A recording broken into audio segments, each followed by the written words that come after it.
Okay well so my dear student welcome you all to our classes. My dear student, अगर आप पहली बार हमारे channel पे आए हो तो थोड़ा सब्सक्राइब कर दीजिएगा। वैसे आज हमारा फर्स्ट क्लास है कॉस्टिंग का। एंड माय डियर स्टूडेंट, ये बहुत ज़रूरी है कि आपको स्क्रीन पर दिखना चाहिए। मैंने अपने फेस को हाइड किया और मैंने सोचा कि आपको मैं स्क्रीन पर दिखाऊं और मैं यहाँ पर डिजिटल मोड में आपको एक एक सम्स को डिटेल में समझाऊंगा और बताऊंगा जो कि आपको स्क्रीन पर दिखता होगा। माय डियर स्टूडेंट, सबसे पहले यूनिट 2 में आते हैं। चलिए भाई, पेन को निकाल लीजिए।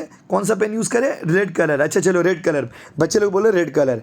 अभी रेड कलर पेन यूज़ कर रहे हैं। चलो भाई देखो, सबसे पहले ये मटेरियल चैप्टर है भाई यूनिट 2। तो भैया यूनिट 2 से पढ़ाई स्टार्ट होगा क्या? अरे नहीं रे बाबा नहीं, पढ़ाई यूनिट 2 से स्टार्ट कर रहे हैं हम लोग, क्योंकि यूनिट 1 में थ्योरी है और चूंकि ये प्रैक्टिकल सब्जेक्ट है, सेमेस्टर 2 में सारे ही सब्जेक्ट थ्योरी है इसको छोड़ करके, इसीलिए यहाँ पर हम लोग प्रैक्टिकल चैप्टर से ही स्टार्ट कर रहे हैं।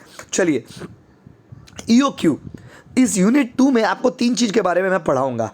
एक EOQ के बारे में पढ़ाऊँगा, फिर मैं आपको डिफरेंट स्टॉक लेवल के बारे में पढ़ाऊँगा, फिर मैं आपको स्टोर लेजर के बारे में पढ़ाऊँगा। तो अगर आप ठीक से देख रहे हैं भाई, तो आपको यहाँ पर 3 चीज़ का पढ़ाई होगा। कितना चीज़ का बाबू? 3 चीज़। EOQ पढ़ेंगे, डिफरेंट स्टॉक लेवल पढ़ेंगे और स्टोर लेजर पढ़ेंगे। और आज का एजुकेशन, आज का पढ़ाई, आज का क्लास डेडिकेटेड टू EOQ।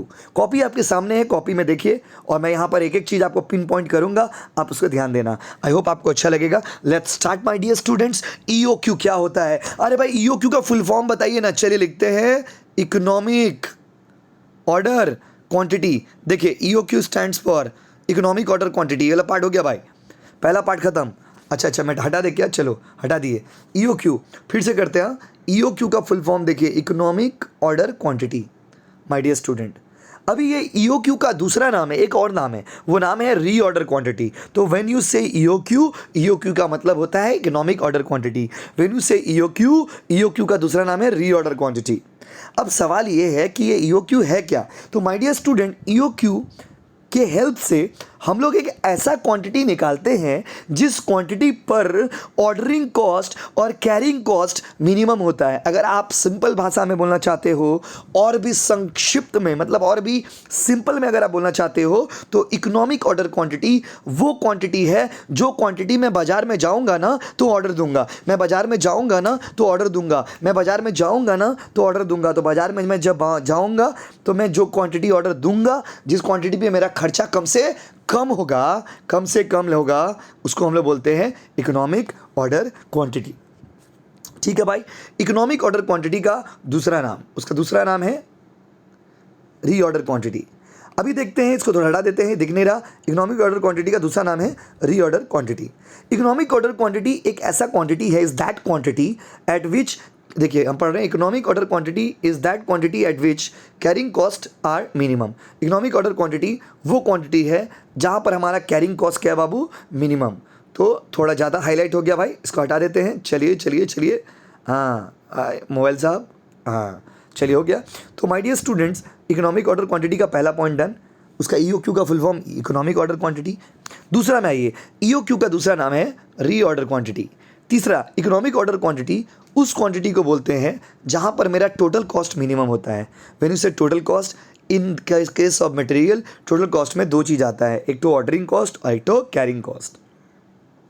तो जिस लेबर पर आपका ऑर्डरिंग कॉस्ट और कैरिंग कॉस्ट मिनिमम होगा उसे हम लोग EOQ बोलेंगे। तो माय डियर स्टूडेंट, EOQ है क्या? EOQ उस क्वांटिटी को हम लोग कहते हैं जहां पर ऑर्डरिंग कॉस्ट और कैरिंग कॉस्ट मिनिमम हो। अब आपके मन में एक सवाल आता होगा कि भाई साहब ऑर्डरिंग कॉस्ट का मतलब बताइए। तो my dear students, ordering cost का मतलब होता है कोई भी सामान को जब आप ऑर्डर दोगे ना, तो ऑर्डर देने में भी बहुत खर्चा लगता है। तो सामान को ऑर्डर देने के टाइम में जो खर्चा लगता है उसे ऑर्डरिंग कॉस्ट बोलते हैं।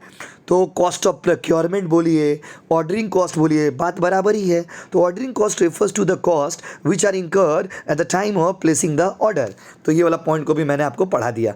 अब आते हैं कैरिंग कॉस्ट में। कैरिंग कॉस्ट क्या है भाई? माय डियर स्टूडेंट, सामान को लाने से तो नहीं होगा। जब आप कोई सामान को गोडाउन में लेके आइएगा ना, तो गोडाउन में उसको रखिएगा, तो गोडाउन में जो रखिएगा तो गोडाउन का भाड़ा लगेगा, वो हो गया कैरिंग कॉस्ट।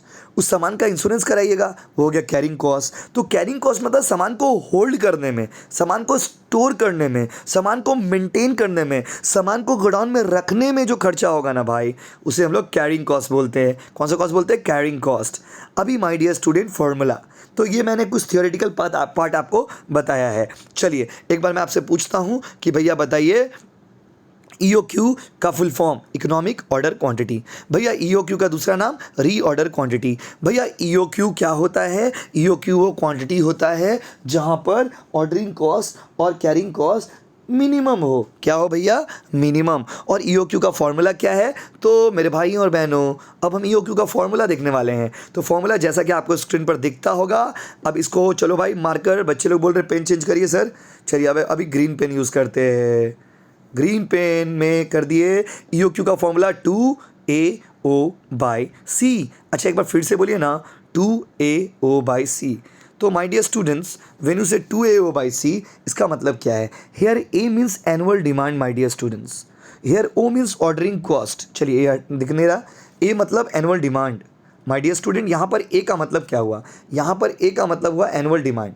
यहाँ पर O का मतलब क्या है भैया? Ordering cost per order. C का मतलब है carrying cost per unit per annum. Oh my God, carrying cost per unit per annum, carrying cost per unit per annum. Sir 2AO/C का मतलब बताइए ना। अरे भाई तब से वही तो बता रहे हैं, ध्यान रहेगा तब ना सुनोगे। 2AO/C, 2 मतलब 2, A मतलब एनुअल डिमांड बोलिए, एनुअल यूजेस बोलिए, एनुअल रिक्वायरमेंट बोलिए, O मतलब ऑर्डरिंग कॉस्ट, C मतलब कैरिंग कॉस्ट। O मतलब ordering cost per order, C मतलब carrying cost per unit per annum.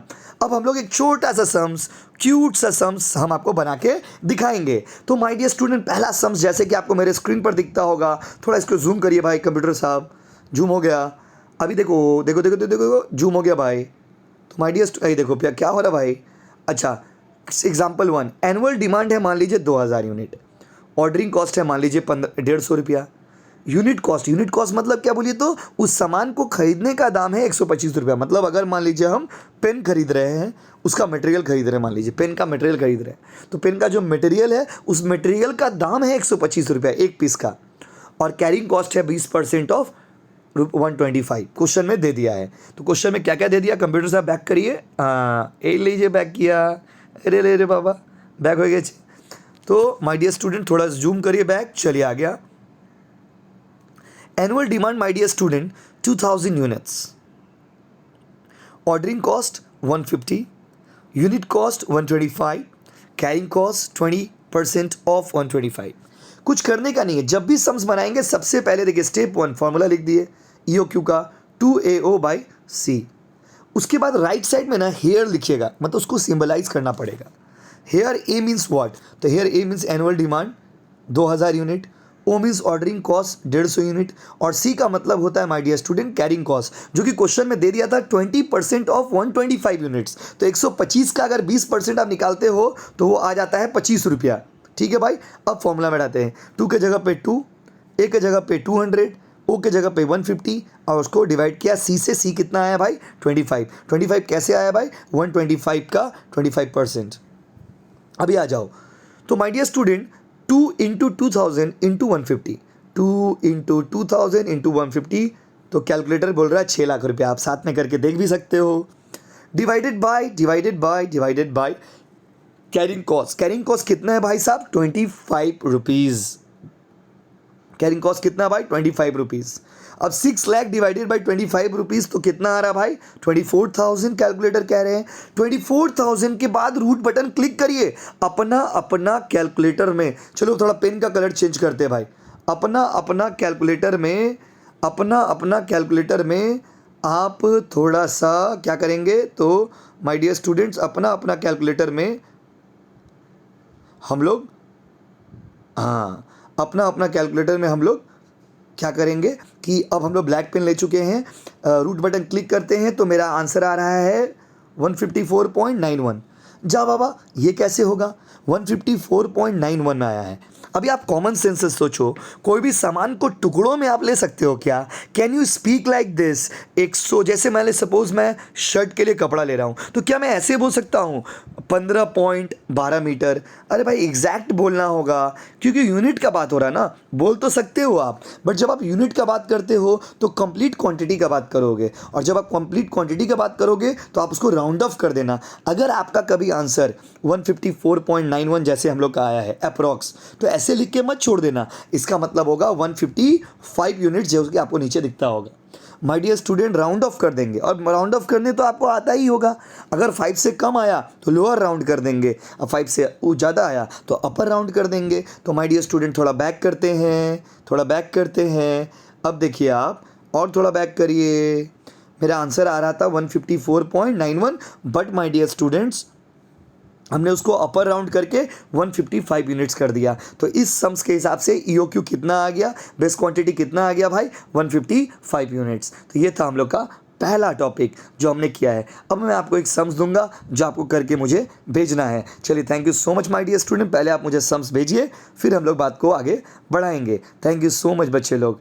और देखो भाई, थोड़ा भी अच्छा लगा हो तो दोस्तों में शेयर भी करिए और थोड़ा स्टेटस में लगा भी दीजिए। चलिए, thank you so much everybody.